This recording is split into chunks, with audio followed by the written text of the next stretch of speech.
You talking to me? You talking to me? Qui est vraiment Robert De Niro? Une question compliquée à laquelle je vais m'efforcer de répondre dans les quelques minutes qui viennent. Robert Anthony De Niro est né en 1943 à Greenwich Village, dans l'arrondissement de Manhattan à New York. Son père, Robert De Niro, est un peintre catholique d'origine italienne, et sa mère, Virginie Holton Admiral, est une peintre et poétesse presbytérienne d'origine irlandaise, anglaise, allemande, française et néerlandaise. Alors qu'il a 3 ans, ses parents divorcent et il sera élevé par sa mère dans le quartier de Little Italy. Malgré tout, il passera beaucoup de temps avec son père qui vit à proximité. Durant son enfance, il traînera également avec des groupes de jeunes des rues et restera ami avec certains d'entre eux jusqu'à aujourd'hui. À 10 ans, il joue le rôle du lion peureux dans la version scolaire du Magicien d'Oz et découvre dans cette expérience une façon de vaincre sa timidité. Cette expérience associée à une passion pour le cinéma le pousse à abandonner ses études à l'âge de 16 ans pour débuter une carrière d'acteur. Il prend alors des cours au Stella Adler Conservatory puis à l'Actor Studio de l'East-Strasberg. Tout cela est très intéressant, mais la vraie question qui nous intéresse ici est de quel type Robert De Niro est-il le média? Pour répondre à cette question, je me suis penché sur 97 images extraites de films avec Robert De Niro et j'ai essayé de cerner en un coup d'œil le type de personnage interprété pour chacun d'eux.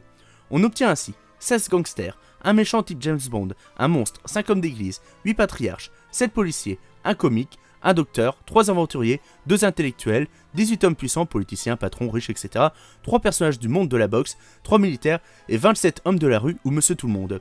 Une palette très large et particulièrement éclectique qui nous éclaire en rien sur le profil type de rôle interprété par Robert De Niro. Peut-être faut-il alors nous intéresser à la filmographie complète de Robert De Niro, c'est-à-dire à ses 112 films sortis à ce jour. Nous y trouverons peut-être un genre de film plébiscité par l'acteur, mais en fait, non.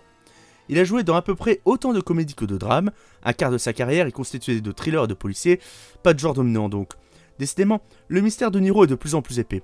Peut-être que j'en saurai plus en me penchant sur les 87 réalisateurs avec lesquels Robert De Niro a joué, et en effet, si beaucoup ont profité de son talent le temps d'un ou deux films, un nom sort du lot, Martin Scorsese.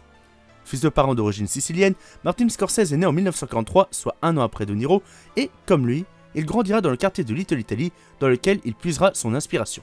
Et justement, peut-être faut-il voir en De Niro un processus similaire, car dans ses rôles, on retrouvera des personnages fortement rattachés à la culture italienne, les gangsters et les hommes d'église par exemple, des personnages puissants et charismatiques, empreints de pouvoir, un pouvoir qu'on le retrouvera dans ses autres rôles de politique, de patron, de policier ou encore de patriarche. Patriarche, figure qui renvoie également à celle de la famille italienne, mais aussi à son père à laquelle il a passé de longs moments dans son enfance.